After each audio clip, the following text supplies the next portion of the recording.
Big news of the day in Formula One yesterday was Vettel leaving Ferrari. And to be very honest, personally, this was not shocking because tense talks had been happening between Vettel and Ferrari for the past couple of months.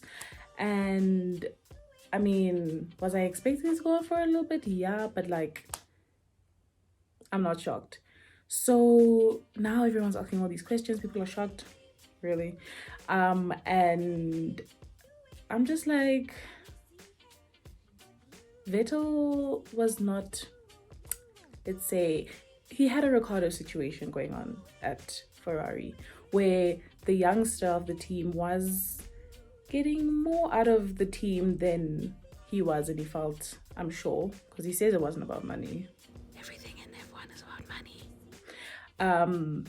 But yeah, he was not happy at Ferrari. I think personally, I don't know him. I don't know the situation. Who do I think will replace him? Because that is one of the best seats to have in Formula One. And yeah, like, where will he end up? I think that is a great question to ask. So let's go straight into it. I personally think that the best two candidates on the grid right now to replace Vettel would be Daniel Ricciardo and Carlos Sainz. I think Ricciardo has been just handed a really shitty set of cards the past couple of years. I mean, his last few years at Red Bull were not even about him, even though he was a senior driver. Max overtook him, and I'm not saying that it's because Max was a better driver. I'm not saying it's because Daniel, I'm not saying anything. I'm just saying his months at Red Bull were overshadowed by Max's arrival and by the team's obvious preferral or preference of Max. So I understand why he would have wanted to leave Red Bull. But I think that if Daniel had a better car, he would definitely achieve more. Because I mean, in his final years in Red Bull, he was doing really well, and the car was really good as well, but it was also failing a lot because of the Renault engine. So I think if he's given a better car, Daniel Ricciardo can definitely get a title, a world championship title. I think that he's got the skill and the drive definitely to achieve it. And I think that's what Ferrari is looking for. I don't think they're looking for another young driver. How would they benefit from having two young drivers?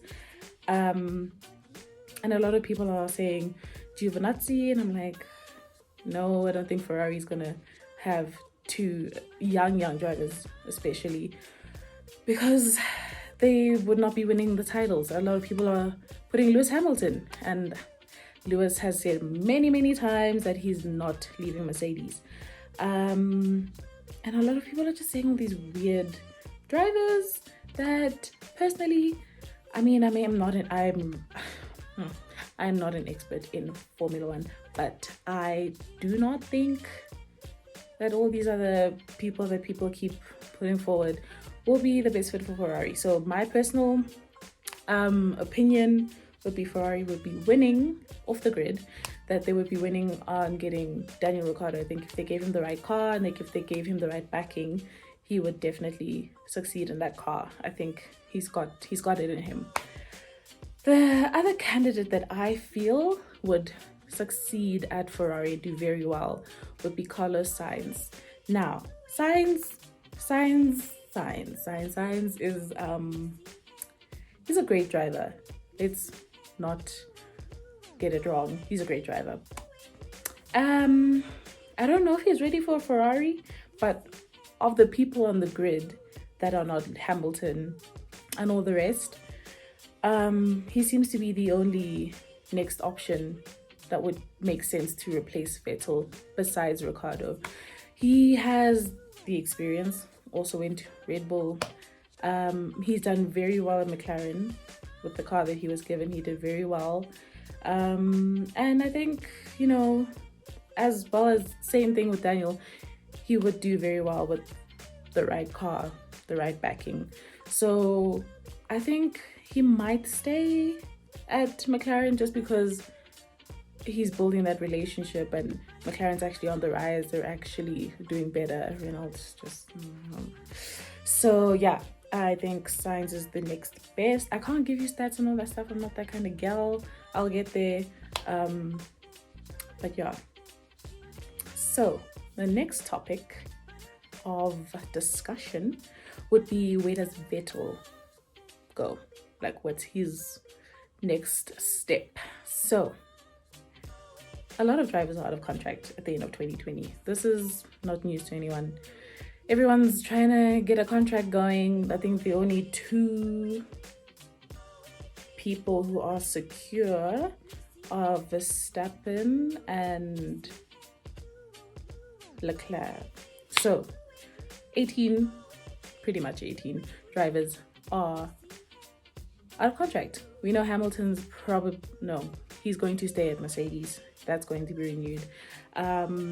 I don't know about Mercedes' plan for Bottas's. I think he's gonna stay. Anyway, I'm getting off topic. Where's Vettel gonna go? Vettel has very few options. I don't think Mercedes are looking to change up their driver lineup. They're doing very well with what they have. Red Bull, I don't think Saber's gonna want to go back to Red Bull, and with the whole team's focus on Verstappen, I don't think he would want to be the second option. So I don't think he will go back to Red Bull, even though he had a great run there. I think he's going to leave it at that great run that he had there. You know, I don't think he'll go to, you know, I don't think he has many options. But if Sainz leaves to go to Ferrari, I think the best option would be for him to go to McLaren. If he doesn't end up leaving McLaren and Ricciardo gets the Ferrari seat, I think that the best option for him would be to go to Renault. But I think it's really just dependent on what happens in the season, who gets signed where. So we're just really waiting for racing to start again, because, you know, we're all captive by Corona. But we'll see. But it's interesting. But yeah, my personal opinion is that Ricciardo is the best next option for Ferrari, that they should definitely give. I think they've already started giving him consideration, but I think that should be their main focus. Yeah, he's a prime candidate in my opinion. I don't think they'll go for anyone older than him. He is quite mature. I want to say he's old. He's not old, but he is quite mature. So I think it's the perfect age gap between him and Charles. That would be a great dynamic. So yeah, that's my opinion, and that's what happened today in Motorsport. But yeah, this is my opinion, and subscribe to my channel. But yeah, drop a comment, a like, and all of those nice things. Just chat with me, subscribe, follow me on my socials, and let's have chats. I'm like really excited about starting this channel and my journey into Formula One, because I really want to journey into Formula One, especially in PR and that sphere, media, social media, communication, all that stuff. So see ya. Have a good week.